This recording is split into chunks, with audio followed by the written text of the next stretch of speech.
strength 2. And this is really great. It's very hip specific, and that's really good for running. So this is the hip we're working on. So we want to feel this hip, really the whole hip.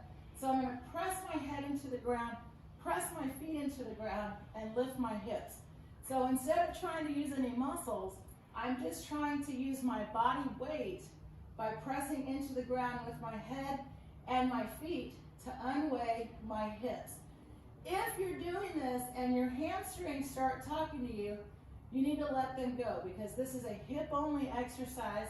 So you could try squeezing the glutes if you want to, and maybe that gets you in. So try that. Squeeze your glutes, press, lift. Good. Now, let the glutes go. Press your head and your feet into the ground, and you should really sense a light, unweighted hip. Hopefully you're feeling high in the glute.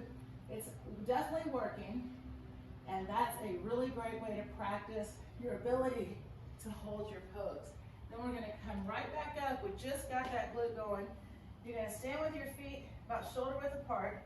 Pretend like someone's hands are here on your hips, and let your hips go back. Once you're here, I want you to press your feet into the ground. You should feel like a stretch in the hamstring. Press into the ground to come up. So you lead with the hips to come down.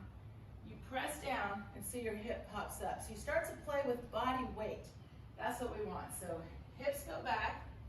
Press your feet into the ground to come back up. All right, we're going to switch to one leg.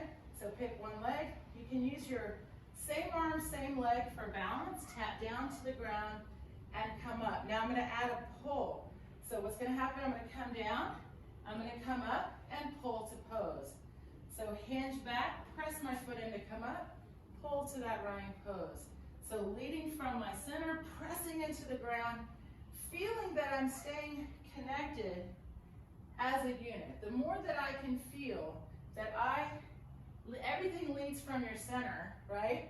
But you're bringing the shoulders, hips, and head with you. Everything's holding. And I always come back to that running pose. Now switch feet.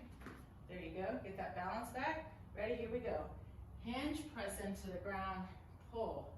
So notice my arms. I'm just doing that to help you remember where to hinge from. It's a lot easier to use your arms for balance, which is what you do when you run, right?